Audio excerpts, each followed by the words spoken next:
Hello दोस्तों, स्वागत है आपका फास्ट एकेडमी के ऑनलाइन प्लेटफॉर्म पर। जैसा कि आज हम पढ़ रहे हैं, आज के हमारी सीरीज में जो सोशोलॉजी की सीरीज चली आ रही है, यूनिट 4 का आज लेक्चर है। इसमें हम पढ़ेंगे संस्कृति और विकास। साथ ही साथ इसमें हम पढ़ेंगे पश्चिमीकरण, वेस्टर्नाइजेशन और नव उत्तरवाद। नव उत्तरवाद, ये दो टॉपिक आज हम और कवर करेंगे, संस्कृति और विकास। संस्कृति हमारे सिलेबस में अलग अलग जगह दी हुई है। हमने पढ़ी है सभ्यता और संस्कृति, भारतीय संस्कृति। संस्कृति के बारे में हमने बहुत सारी चीज़ों को पढ़ा हुआ है। तो संस्कृति क्या है? एक अमूर्त अवधारणा है, इंटेंजिबल चीज है ना। जैसे कि आप घर में रह रहे हैं तो वह आपकी सभ्यता है, लेकिन घर में आप कैसे रह रहे हैं वह आपकी संस्कृति है। कपड़ा पहनना आपकी सभ्यता है, कौन से कपड़े पहनना है वह आपकी संस्कृति है। समझ रहे हैं ना? संस्कृति क्या है? एक लाइफ स्टाइल है, जीवन जीने का ढंग है, एक अमूर्त तरीका है। यह काहे से बना है? संस्कार नाम के वर्ड से बना हुआ है। संस्कृति एक ब्रॉड कंसेप्ट है। हमारे पुराने लेक्चरों में संस्कृति और सभ्यता बहुत विस्तार से बताया गया है ना। विकास को हमने पुराने लेक्चर में बताया है कि विकास क्या, सामाजिक विकास बताया था कि जीवन स्तर, आय, रहन सहन, परिवेश में गुणात्मक सुधार करना विकास कहलाएगा। क्वालिटेटिव डेवलपमेंट डेवलपमेंट कहलाता है ना। तो सोशल डेवलपमेंट कहलाता है। इसमें देखा है, एक क्रिस्पी से अगर हम डेफिनेशन देखें तो अनुशासित एवं परिष्कृत आचार को संस्कृति कहा जाता है। मतलब disciplined and refined conduct is called culture. मतलब ऐसा माना जाता है कि जो आप जीवन, जिस तरीके से जीवन व्यतीत कर रहे हैं, क्या खा रहे हैं, क्या पी रहे हैं, क्या हंस रहे हैं, क्या बोल रहे हैं, किन बातों में आपकी धार्मिक आस्था है, किन चीज़ों में आप देखने में संकट कर जाते हो, तो उन सब चीज़ों का अनुशासित मैनर क्या कहलाता है? कल्चर कहलाता है आपका। ठीक है ना। तो अब इसके विकास में सहायक के रूप में, as an aid in development, संस्कृति कब आपके विकास में सहायक होती है? यह आपकी लाइन है, मुख्य लाइन। क्या? संस्कृति विकास की सहायक या बाधक क्या है? तो ऐसा जब हेल्पर है, एड के रूप में संस्कृति क्या अनुभव निभाती है? एड। विकास के रूप में वो कैसे सहायक है और विकास में कैसे बाधक हो जाती है? तो हमें यही समझना है, यही सीधा सीधा क्वेश्चन है। सबसे पहले आपको संस्कृति के बारे में पता हो क्या होता है। संस्कृति में आपका खान पीन, खाना पीना, रीति रिवाज, पहनावा, आपकी मान्यताएं, आपकी सभ्यताएं, आपकी कुरीतियां, आपकी रूढ़ियां, आपके धार्मिक संस्कार, ये समस्त चीजें संस्कृति में शामिल होती हैं। तो ये कैसे विकास को आगे करती हैं? आपके मूल्य, आपकी वैल्यूज, है ना, आपका परिवेश, आपका निवास स्थान, ये सब संस्कृति में समाहित होता है। काहे में समाहित होता है? संस्कृति में ये सब समाहित होता है।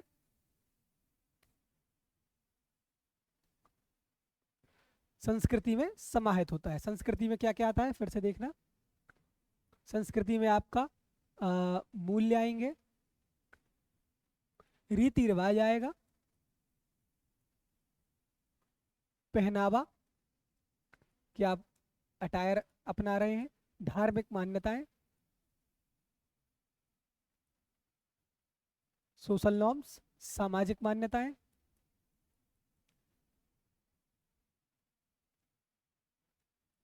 आपका खाना पीना, गृह निर्माण कला, निवास पैटर्न, निवास स्थान कैसे है आपका, ये समस्त चीजें आपकी संस्कृति में कहलाती हैं, है ना। तो ये सब चीजें सब संस्कृति है। तो ये कैसे विकास में सहायक होती है? कैसे विकास में सहायक होती है? सामाजिक मूल्यों का निर्धारण करती है संस्कृति। अगर आपकी संस्कृति मातृ सत्तात्मक है या पितृ सत्तात्मक है या पर्यावरणवादी है या मानवतावादी है, तो आपकी समाज की वैल्यूज वैसे रहेंगे। जैसे भारतीय संस्कृति, तो भारतीय संस्कृति कैसी है? भारतीय संस्कृति कैसी है हमने पढ़ा है। भारतीय संस्कृति, भारतीय संस्कृति सबसे पहले विकासात्मक है, एक सहिष्णु संस्कृति है, सभी चीज़ों को स्वीकारना सीखा है। हमारी हमारी संस्कृति पर्यावरणवादी है, तो यानी हमारे मूल्य क्या है? पर्यावरण का क्षरण ना हो, है ना। सहिष्णु है, सहिष्णुता का गुण है हमारी संस्कृति में, तो सर्वधर्म समभाव की भावना है ना।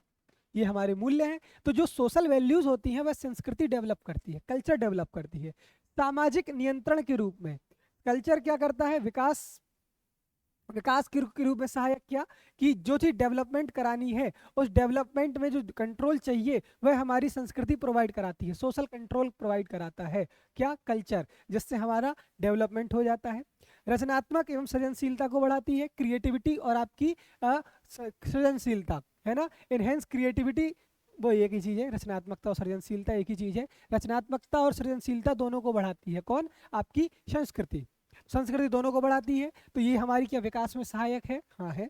मानवीय आवश्यकताओं की पूर्ति में, जो ह्यूमन नीड्स होती हैं, जैसे कि ह्यूमन को क्या चाहिए, प्यार चाहिए, संवेदना चाहिए, है ना, किसी का साथ चाहिए, सहयोग चाहिए, सौहार्द चाहिए, जो भी मानवीय आवश्यकता है, और उसको खाना चाहिए, पीना चाहिए, व्यवहार चाहिए, दोस्त चाहिए, मित्र चाहिए, जो भी चाहिए वह सब कौन प्रोवाइड कराता है, वह सब संस्कृति प्रोवाइड कराती है। क्योंकि आपका कल्चर आपको मानवता का, प्रेम का, दया का, करुणा का, है ना, और इंसानियत का, ये सब गुण प्रोवाइड कराता है। और इससे क्या होता है, विकास होता है। मानव की आवश्यकताएं जब पूर्ति होती हैं तो वह समाज कार्य को आगे बढ़ाने के लिए सक्षम हो जाता है।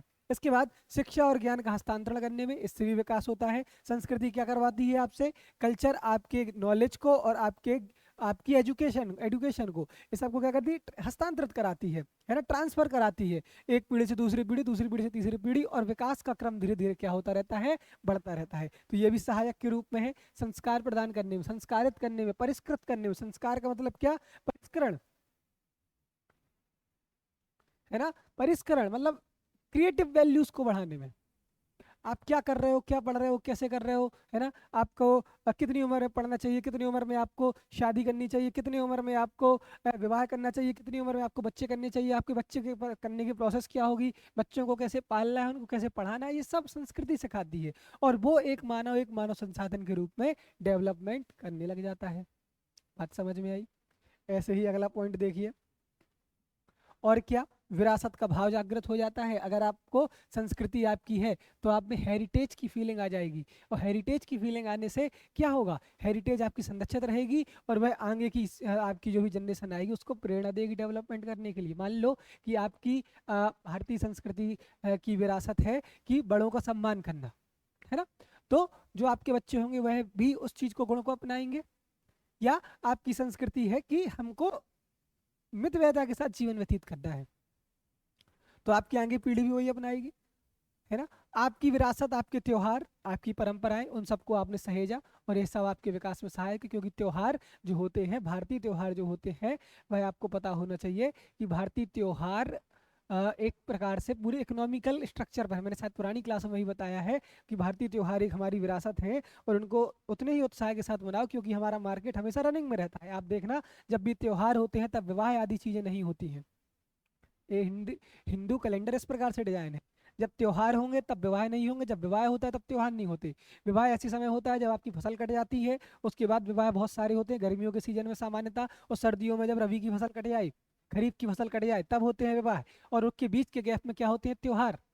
आप देखना, चैत्र से नव वर्ष शुरू हुआ, नव वर्ष शुरू होने के साथ विवाह शुरू हुए, विवाह शुरू होने से विवाह चले हैं, तब कोई त्योहार नहीं आएगा बड़ा। जैसे ही त्योहार खत्म, रक्षाबंधन विवाह खत्म तो रक्षाबंधन, क्यों, क्योंकि तब बुआई हो जाती है, एक त्योहार करना है। उसके बाद जैसे ही नौ दुर्गा पुजती, नौ दुर्गा के बाद दशहरा, दशहरा के बाद दिवाली, और दिवाली से विवाह शुरू, समझ गए। तो इकोनॉमी बराबर बनी हुई है। विवाह चलेंगे, पूछ लगेगा, पूछ के मकर संक्रांति आ जाएगी, फिर मार्केट चलेगा, उसके बाद फिर कटाई होगी गर्मियों में, फिर विवाह शुरू हो जाएंगे। तो मार्केट में डिमांड बनी रहे, सप्लाई बनी रहे, किसानों का और दुकानदारों का आपसी सौहार्द बना रहे, तो ये विरासत का भाव है। त्योहारों को इसलिए मनाया जाना चाहिए, और इससे हमारा विकास हो रहा है।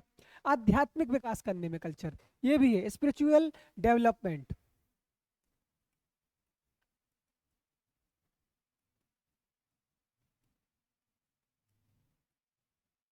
स्पिरिचुअल डेवलपमेंट, यह भी संस्कृति कराती है, यह भी कल्चर कराता है। क्या कराता है आपके कल्चर, जैसे भारतीय कल्चर है आध्यात्मिक है, यानी इसमें ध्यान, योग, पूजा, वर्शिप, है ना, आइडियल वर्शिप, भजन, नाम जप इत्यादि चीजें हैं।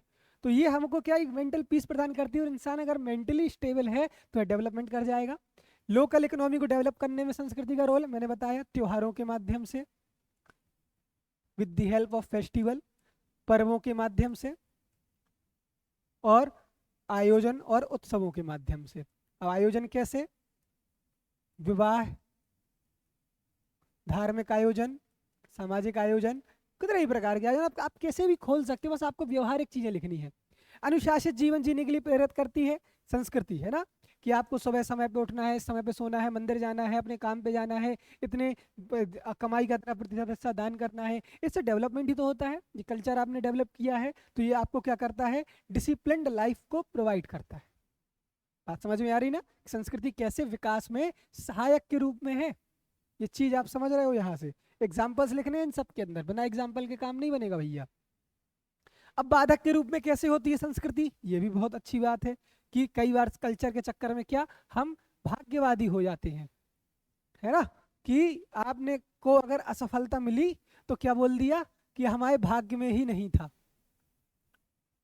असफलता का कारण आप क्या मानने लग जाते हैं, भाग्य को मानने लग जाते हैं, और आप एफर्ट नहीं मारते कि भगवान की इच्छा नहीं है। अरे भगवान की इच्छा क्या नहीं है, तुम नहीं प्रयास कम किए, एक बार करो, दूसरी बार और जोरदार करो, है ना, बार एक ही हो लेकिन जोरदार होना चाहिए, है ना।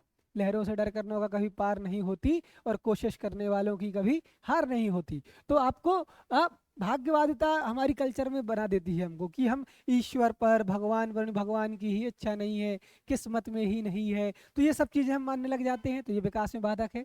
आप अपने एफर्ट ही नहीं मारते तो हम डेवलपमेंट नहीं कर पाते अपना। अंधविश्वास, सुपरस्टिशियन हो जाता है, अंधविश्वासी हो जाते हैं कई बार कि ये वाला कर लो, वो वाला कर लो, ऐसा कर लो, वैसा कर लो, डेवलपमेंट हो जाएगा। उन्होंने कहा कि पी लिया झड़वा लो, सांप के काटने पर आपने वो झड़वा लिया, सांप को काटने का झड़वा लिया, तो ये सारी चीज़ें सुपरस्टिशन है, डेवलपमेंट नहीं हो पाता। उन्होंने कहा कि नहर खुदवानी है तो पहले पूजा कर लो, कि वो जा सड़क, सड़क क्या चाहिए, सड़क नहीं चाहिए, हमें मंदिर चाहिए, तो ये सारी चीज़ें अंधविश्वास है ना, ये सब चीज़ें। पूर्वावधारणा और रूढ़िवादिता, इससे क्या होता है, प्रिजुडाइज और स्टीरियोटाइप्स, ये भी चीज़ है। ये क्या है, हमें मानव श्रम चाहिए, सही बात है। किसी आप गांव को इमेजिन करो, आपको एक ह्यूमन मानवीय श्रम की आवश्यकता है, लेकिन आपके मन में बैठा है कि फला फला कास्ट के लोग कम मेहनत करते हैं, आलसी होते हैं, चोर होते हैं, है ना, जबकि वो लोग सब नहीं है, किसी एक ने कभी किया होगा, लेकिन आपके उन्हें के मन में उसके बारे में क्या है, प्रिजुडाइस आपने बना रखा है। प्रिजुडाइस अगर आपने बना रखा है तो फिर आप उसको काम नहीं देंगे, फिर आपके जो डेवलपमेंट संबंधी काम है वो रुक जाएंगे, फिर उसको आप काम ही नहीं दोगे, है ना। प्रथा और परंपराएं, कई बार परंपराएं ऐसी होती है, जैसे आपने अभी हमारे रिसेंटली सीएम साहब का ही बयान आया है कि बच्चों को शिक्षा पर खर्च करो, ना कि उनके विवाह पर, है ना। तो ये परंपरा प्रथा, मृत्यु भोज जैसी प्रथाएं हैं, विवाह पर दहेज जैसी प्रथाएं हैं, लग्जूरियस शादी करनी है ना। तो ये सारी चीजें क्या करती हैं, हमें संस्कृति बाधक करवा देती है। बहुत सारे आयोजन होते हैं, यज्ञ होता है तो उसमें पैसा खर्च होता है, कथा करा लो, पुराण करा लो, है ना, 24 घंटे का ये करा लो, तो उसमें बहुत सारे इकोनॉमिकल बर्डन आ जाता है लोगों पर। इकोनॉमिकली बर्डन आने से क्या होता है, दिक्कत आ जाती है। धार्मिक परंपरा, रिलीजियस ट्रेडिशन, वही चीज़ें हैं जिससे हमारी संस्कृति बाधक हो जाती है। भाषा तथा धर्म का प्रभाव, अब देखियो, लैंग्वेज एंड रिलीजन दोनों क्या करती हैं, दोनों भी हमारे डेवलपमेंट को रोक देती हैं। कैसे रोक देती है, डेवलपमेंट को ऐसे रोक देती हैं कि लैंग्वेज क्या करती है, एक बैरियर के रूप में काम कर दी जाती है।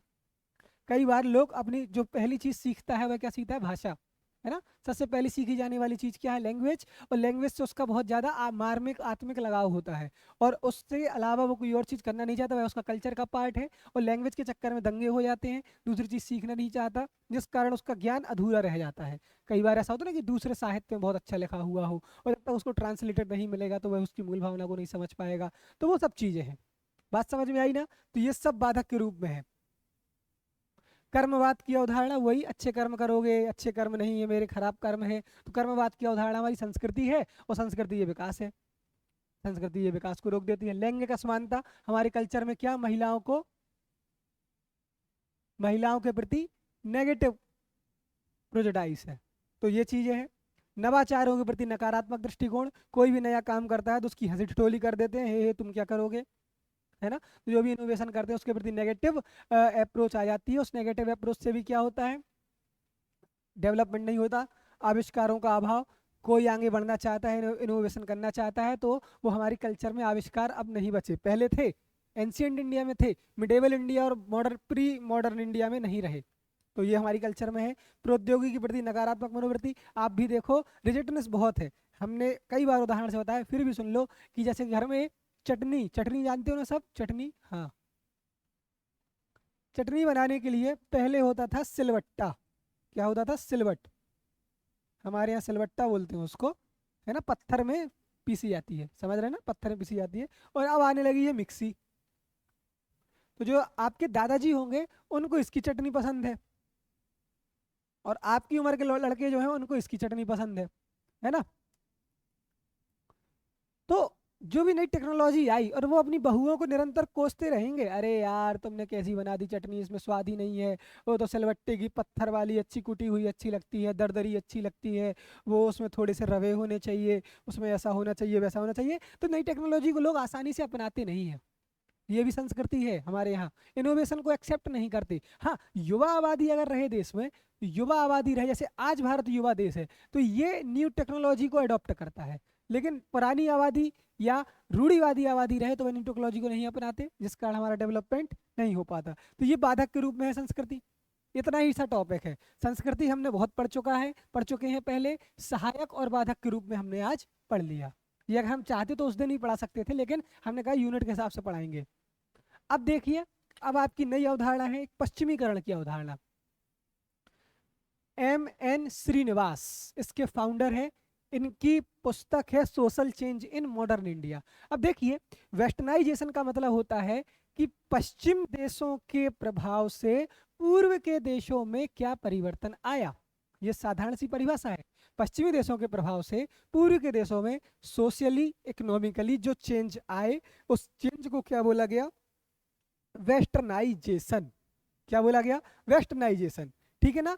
और M.N. श्रीनिवास जो इसके फाउंडर है, प्रपोजर हैं, जिन्होंने प्रपोज किया है M.N. श्रीनिवास ने, इन्होंने कहा कि ब्रिटिश के प्रभाव से, इन्होंने उसको और लिमिटेड कर दिया, ब्रिटिशर्स के प्रभाव से इंडिया में जो चेंज आए, उन चेंजेस, इंडिया की सोसाइटी में जो चेंज आए, उस पूरे को क्या बोल दिया? वेस्टर्नाइजेशन बोला है, पश्चिमीकरण बोला है। इन्होंने लिमिटेड किया है ब्रिटिशर्स में, किसने? M.N. श्रीनिवास ने। बाकी ब्रिटिशर्स का भी हो सकता है, अमेरिकन का भी हो सकता है, अमेरिका, फ्रांस का भी हो सकता है, जर्मनी का भी हो सकता है ना, इन सब किसी का भी हो सकता है। यानी वेस्ट के देशों से जो भी, वेस्ट के देशों से जो भी, है ना, वेस्ट के देशों से जो भी भारत में चेंज आए, इंडिया की सोसाइटी या ईस्ट के देशों में जो चेंज आए, उस पूरे चेंजेस की प्रक्रिया क्या बोलेंगे? वेस्टर्नाइजेशन बोलेंगे, पश्चिमीकरण बोलेंगे। लेकिन अगर M.N. श्रीनिवास के अनुसार अगर पूछा जाए तो ब्रिटिशर्स के प्रभाव से या ब्रिटिश गवर्नमेंट के प्रभाव से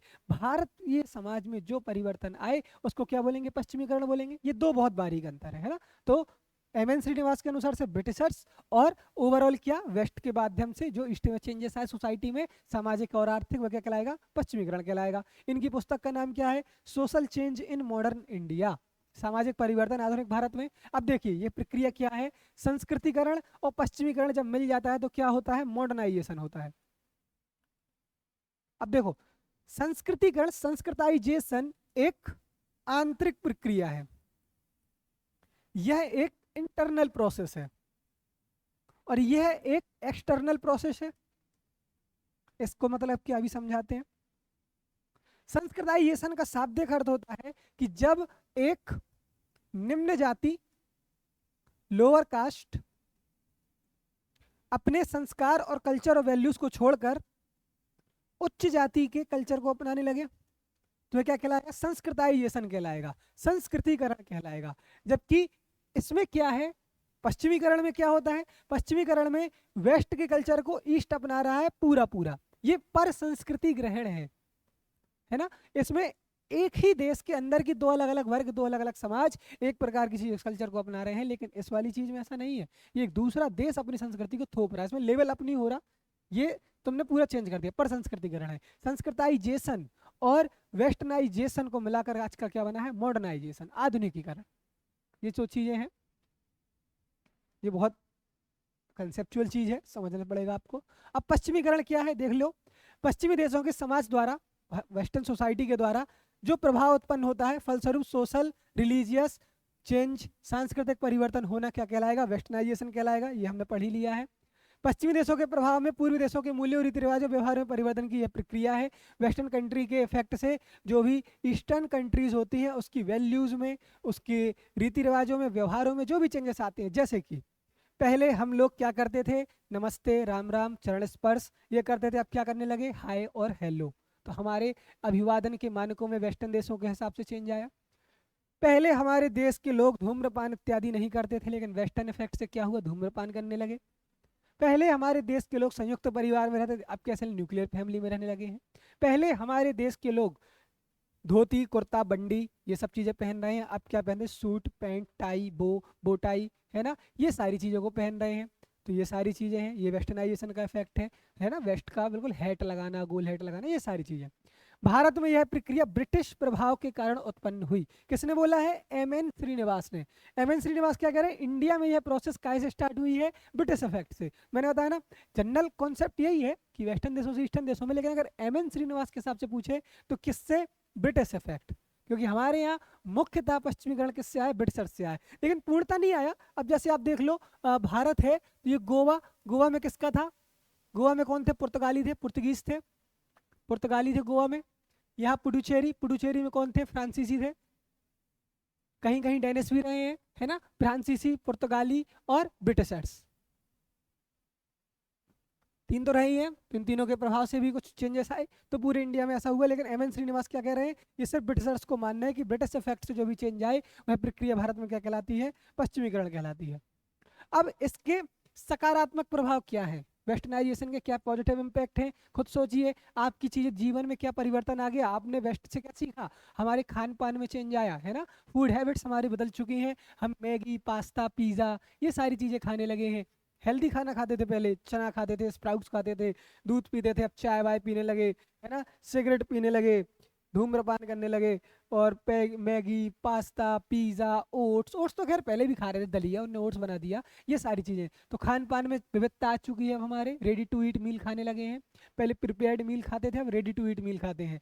शैक्षिक और बौद्धिक ज्ञान समावेशन में वृद्धि हुई है, एजुकेशनल और इंटेलेक्चुअल जो नॉलेज है उसमें वृद्धि हुई है। बीच में मध्यकाल में क्या हुआ, हमारा एजुकेशन सिस्टम कमजोर हो गया था कंपेरेटिवली। तो वेस्ट की जो एजुकेशन सिस्टम आई, जिसमें हमको तार्किक ज्ञान, वैज्ञानिक चिंतन, है ना, साइंटिफिक इनोवेशन, ये सारी चीज़ें सिखाई गई, तो उससे हमारे ज्ञान में वृद्धि हुई। तीसरा, आर्थिक समृद्धि व तकनीकी उन्नति, ये भी हुआ, इकोनॉमिकल प्रॉस्पेरिटी और टेक्निकल एडवांसमेंट हुआ, जैसे एलपीजी सुधार आए, लिबरलाइजेशन, प्राइवेटाइजेशन, ग्लोबलाइजेशन, ये सब वेस्टर्न इफेक्ट है ना, पश्चिमी देशों के कहने पर, आईएमएफ के कहने पर ही हमने लागू किए थे, तो ये सारी चीज़ें आई। सोशल रिफॉर्म्स हुए, ठगी प्रथा, सती प्रथा, कन्या भ्रूण हत्या निषेध, है ना, ये सारी चीज़ें खत्म की, नरबली प्रथा खत्म करवाई हमने, विधवा विवाह करवाया, है ना, ये सारी चीज़ें पश्चिम ब्रिटिशर्स रूलर्स ने हमारे यहाँ करवाए थे। सामाजिक सुधार हुआ, वैश्विक सांस्कृतिक आदान प्रदान हुआ, ग्लोबल कल्चरल क्या हुआ, हमारा एक्सचेंज हुआ। कैसे, जैसे कि अमेरिका में जो अच्छा चल रहा है वहाँ की सोसाइटी, वो हमने सीखा, हमारे यहाँ जो अच्छा चल रहा था वहाँ उनने सीखा, जैसे हमारा योगा उनने सीखा, हमने उनके यहाँ से हेल्थ हैबिट्स सीखी, है ना, जांच करना सीखी, पारिवारिक और भी चीज़ें सीखी, बहुत सारी चीज़ें सीखी। लैंगिक समानता का गुण, पहले हमारे यहाँ महिलाओं को दबा के रखा जा रहा था, वेस्ट में देखा कि महिलाएं बराबरी से भाग ले रही हैं, तो वो चीज़ें। लेकिन ये बात ऐसी नहीं है कि पूर्ण रूप से हमने उन्हीं से सीखी, वैसे सीखी तो थी, लेकिन एक एक बार में पूरी महिलाओं को समान वोटिंग अधिकार देने वाला देश भारत ही है। अमेरिका जैसी बड़ी बड़ी डेमोक्रेसी भले ही हमने बाद में दिया, क्योंकि हम तब आज़ाद नहीं थे, लेकिन भारत एक ऐसा देश था जिसने महिलाओं को पुरुषों के बराबर पहले ही चुनाव से वो दिया था, समान मतदान अधिकार। वैसे बस बड़ी बड़ी अमेरिका जैसी डेमोक्रेसी ने भी ये करने में 50 साल लगा दिए, भले ही उनकी डेमोक्रेसी पहले आ गई थी। वैज्ञानिक नवाचार, साइंटिफिक इनोवेशंस भी हमने पश्चिमीकरण से सीखे हैं, क्योंकि हमारा जो विज्ञान है, तकनीक है, वो उन्हीं से डेवलप होने लगा था।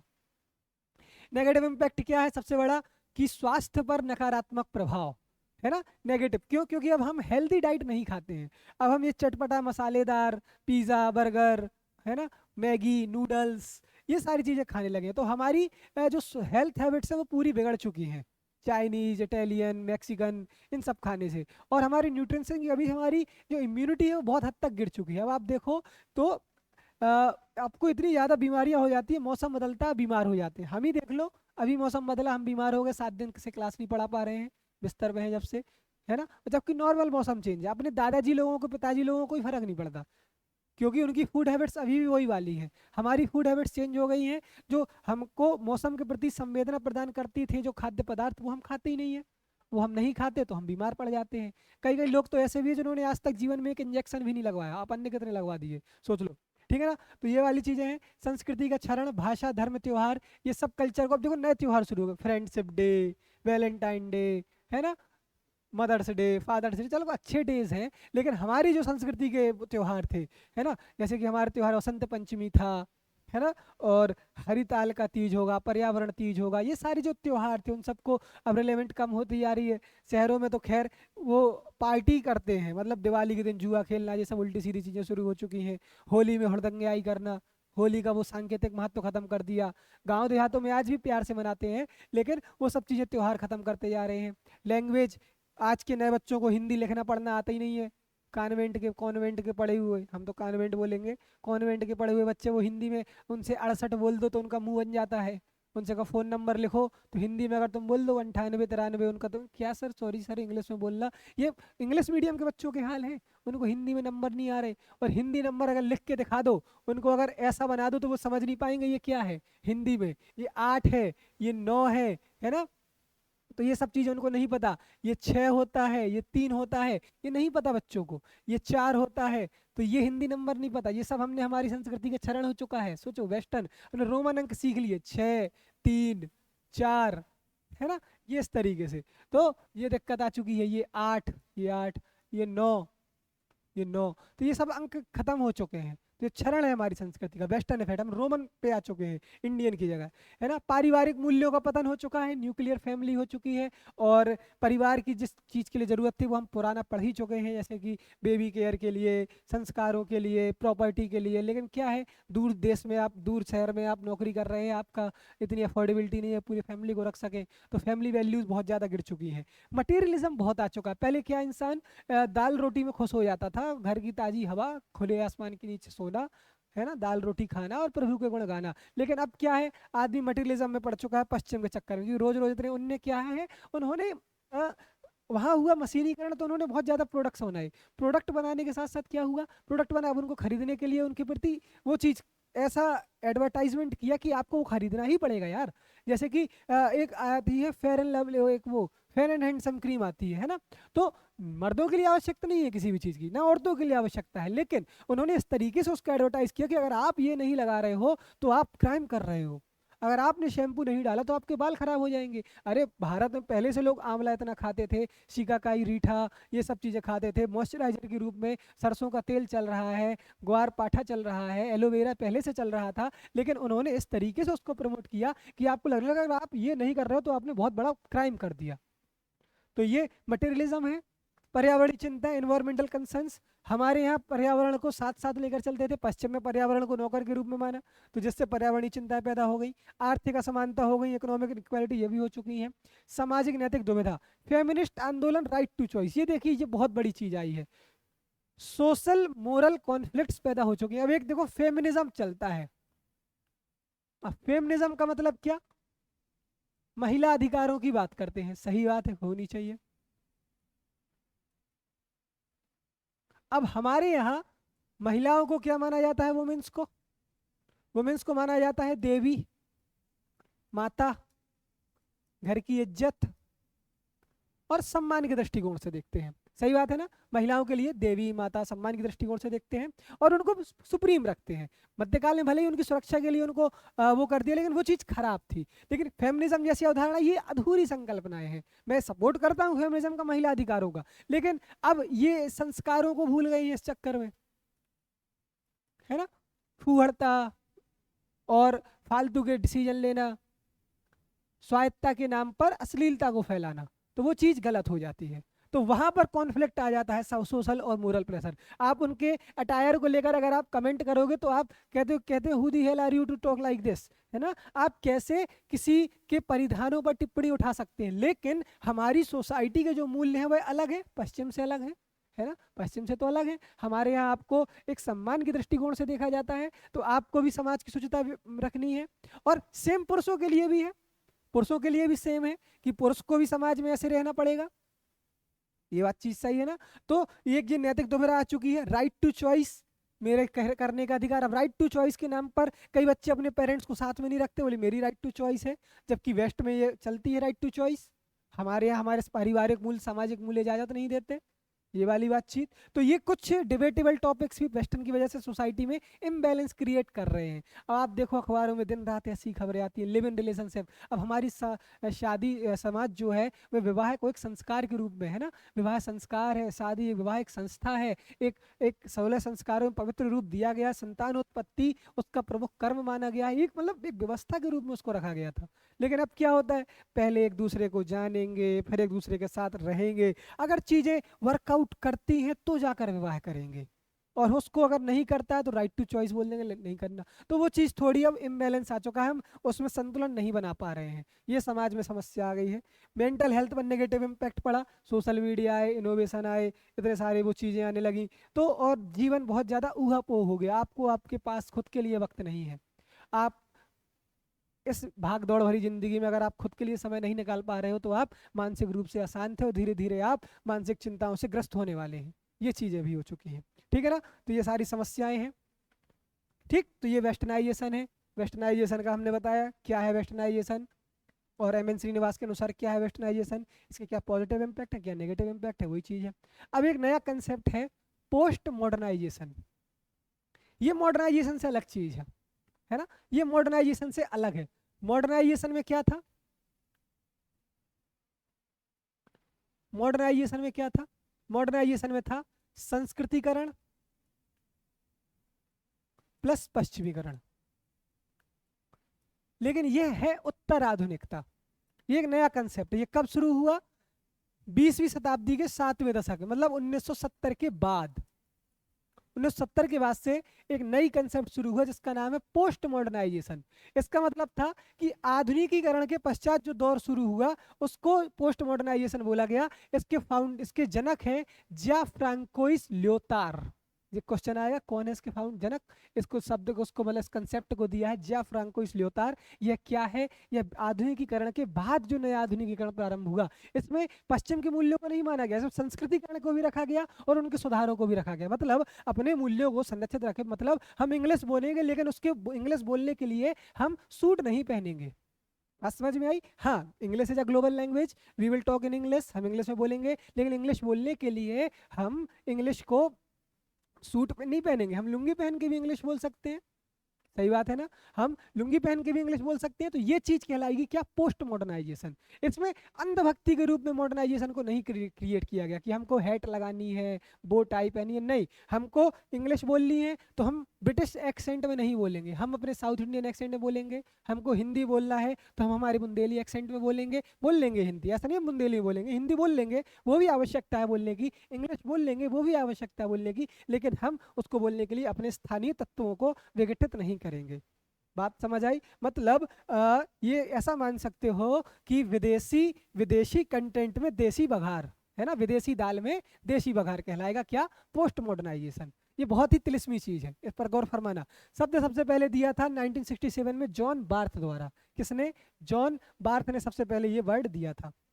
अब देखिए इसकी प्रक्रिया क्या है आधुनिकीकरण की, एक कहलाएगा प्री मॉडर्न, एक कहलाएगा मॉडर्न, और एक कहलाएगा पोस्ट मॉडर्न। जो 17वीं सेंचुरी के पूर्व हुआ, जब ईश्वर और विश्वासों का युग था, मॉडर्नाइजेशन मतलब इंडस्ट्रियल रेवोल्यूशन के पहले जो दौर था वह पूर्व आधुनिक कहलाएगा। इसमें भगवान और उसके विश्वासों को माना जाता था।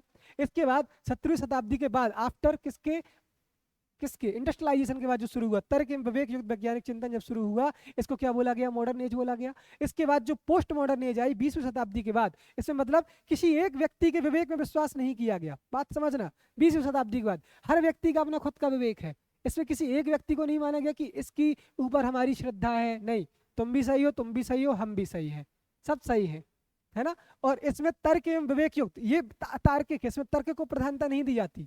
क्यों, क्योंकि तर्क किसी एक व्यक्ति का सही हो सकता है ना, हर व्यक्ति के अलग अलग तर्क है, सबके तर्क सही है। पोस्ट मॉडर्नाइजेशन है ये, तुम भी सही हो भाई, अनेकांतवाद जो होता है वैसी कुछ है ये पोस्ट मॉडर्नाइजेशन में। और इसमें तर्क और विवेक युक्त चिंतन को महत्व दिया गया था, लेकिन इन्होंने कहा कि तर्क और विवेक युक्त जो साइंटिफिक चिंतन होता है वह हर टेम्परामेंट के व्यक्ति का अलग अलग होता है। पोस्ट मॉडर्नाइजेशन में ये अवधारणा आ जाती है, ठीक है ना। मॉडर्नाइजेशन में सही बात है, मशीनीकरण हुआ, इंडस्ट्रियलाइजेशन हुआ, लेकिन तर्क एवं व्यक्तियों की वैज्ञानिक चिंतन हुआ। जबकि पोस्ट मॉडर्नाइजेशन में इन चीज़ों को खारिज कर दिया गया। वो लगा चिंतन और तार्किक चिंतन जैसी कोई चीज़ नहीं होती, या किसी एक व्यक्ति के दिमाग से सही हो सकती है लेकिन दूसरे व्यक्ति के हिसाब से वो गलत हो सकती है वो चीज़। ठीक है ना, तो ये पोस्ट मॉडर्नाइजेशन है, थोड़ी जहरीली सा है। पोस्ट मतलब क्या, उत्तर यानी बाद में, शाब्दिक अर्थ निकाले, पोस्ट मतलब उत्तर यानी बाद में, लेटर, है ना। और आधुनिकीकरण क्या, नई सोच तथा नए मूल्यों का जन्म। ये क्या कहलाता है आपका, पोस्ट मॉडर्नाइजेशन कहलाता है। बाद में जिन नई सोच तथा जिन नए मूल्यों का जन्म हुआ उस सबको क्या बोलते हैं, उत्तर आधुनिकीकरण बोलते हैं। अब देखो इसकी परिभाषा क्या, ऐसे परिवर्तन, ऐसे चेंजेस जो मॉडर्नाइजेशन के बाद अर्थात 20वीं शताब्दी के बाद प्रारंभ हुए उसको क्या बोलते हैं, 20वीं शताब्दी के 7वें दशक, इसको और स्पेसिफिक कर दो, है ना। 20th सेंचुरी के 7th डिकेड के बाद जो परिवर्तन स्टार्ट हुए उसको क्या बोलेंगे, पोस्ट मॉडर्नाइजेशन बोलेंगे। बौद्धिक दृष्टिकोण क्या, जो 17वीं शताब्दी से चली आ रही प्रक्रियात्मक तर्कसंगतता से जुड़े वैश्विक दृष्टिकोण को चुनौती देता है। मतलब क्या, 17th सेंचुरी में जो इंटेलेक्चुअल साइंटिफिकल थिंकिंग जो अप्रोच डेवलप हुई उसको चैलेंज देने वाली एक नई अवधारणा इंटेलेक्चुअल अप्रोच बनी, वह क्या कहलाई, आपकी पोस्ट मॉडर्नाइजेशन कहलाई। अब इसके कारण क्या है, इसके कारण ये है कि मॉडर्नाइजेशन के नाम पर कुछ भी डेवलप हो रहा था, मतलब कि स्थानीय संस्कृति का क्षरण हो रहा था। जो वेस्टर्नाइजेशन के दोस्त थे वही कुछ कुछ स्थानीय संस्कृति, स्थानीय कल्चर, हेल्थ, इन सब का डिक्रीज हो रही थी। तो एक नई अवधारणा की आवश्यकता थी।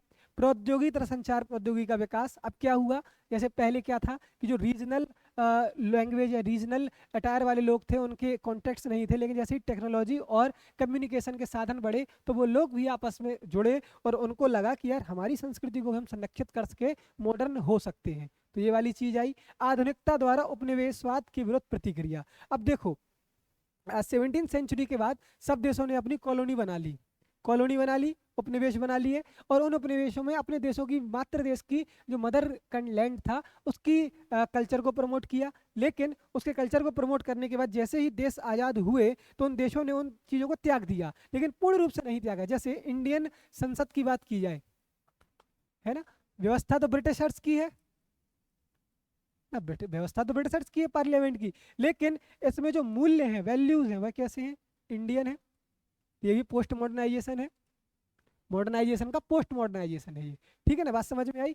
प्राकृतिक आपदा का संकट। अब देखो क्या होता है कि विलासितापूर्ण जीवन जिया, जैसे कि एसी लगवाए, है ना, आपने मल्टीविटामिन खूब खाने लगे, स्टेरॉइड्स लेने लगे, विलासितापूर्वक जीवन जिया आधुनिकीकरण के नाम पर, तो और टाइट कपड़े पहनने लगे, तो उससे क्या होता है, नेचर को बहुत नुकसान होता है भाई। अब जैसे कि एसी वेसी लगवाने से तो आपको पता ही है ओजोन वोजोन का क्षरण होने लगा, ओजोन का क्षरण होने लगा, है ना। आपने जीन्स वीन्स पहनने लगे तो आपको पता है एक जीन्स बनाने में कितने गैलन पानी का नुकसान होता है। वो सारी चीज़ें, नेचुरल कलरों का ह्रास करने लगे, प्राकृतिक आपदा आने लगी। आपने विलासिता के नाम पर टूरिस्ट प्लेस डेवलप कर लिए, पहाड़ों पर आके रहने लगे तो वहाँ पर लैंडस्लाइड हो रही है, लोग निपट रहे हैं, तो ये सारी चीज़ें, ठीक है ना। तो इन सब के कारण हमको किसकी आवश्यकता हुई, पोस्ट मॉडर्नाइजेशन की आवश्यकता हुई, क्योंकि मॉडर्नाइजेशन एक हद से आगे बढ़ रहा था, पर इतना भी मॉडर्न नहीं होना भैया, ठीक है ना।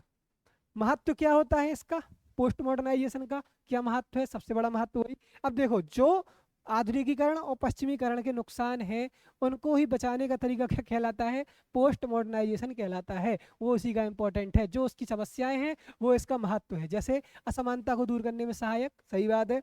जो रीजनल इम्बैलेंस क्रिएट हो चुका है, ग्लोबल लैंग्वेज और रीजनल लैंग्वेज, ग्लोबल रिलीजन और रीजनल रिलीजन, ग्लोबल ट्रेडिशन और रीजनल ट्रेडिशन, उन सबको दूर करने में।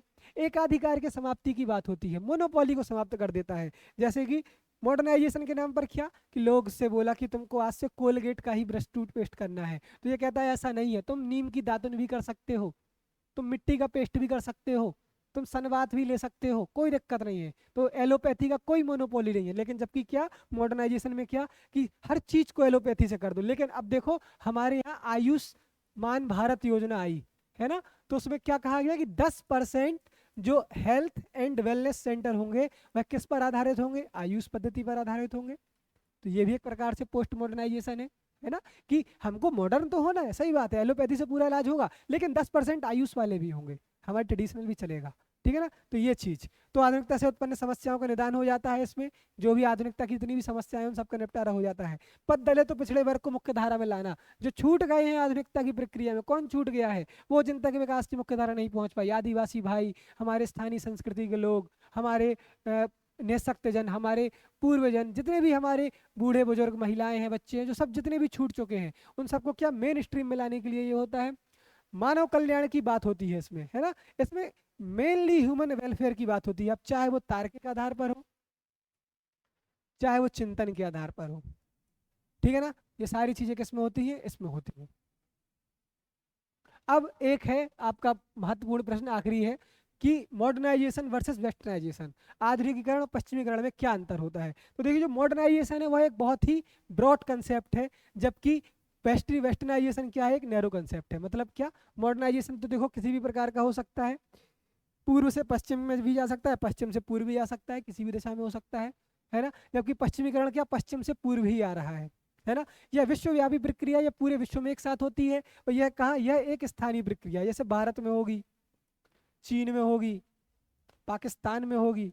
जबकि मॉडर्नाइजेशन तो कहाँ, अमेरिका में भी हो सकता है ना। विवेकानंद बोलते थे ना कि पश्चिम को पूर्व की आध्यात्मिकता और पूर्व को पश्चिम की वैज्ञानिकता की आवश्यकता है, तो मॉडर्नाइजेशन हो रहा है उनका। मॉडर्नाइजेशन मतलब क्या, कि जो भी पूरी दुनिया में चेंजेस हो रहे हैं, है ना, जो भी पूरी दुनिया में कहीं भी चेंजेस हो रहे हैं वो अपने आप में समाहित कर लो, ठीक है ना, वो सारी चीज।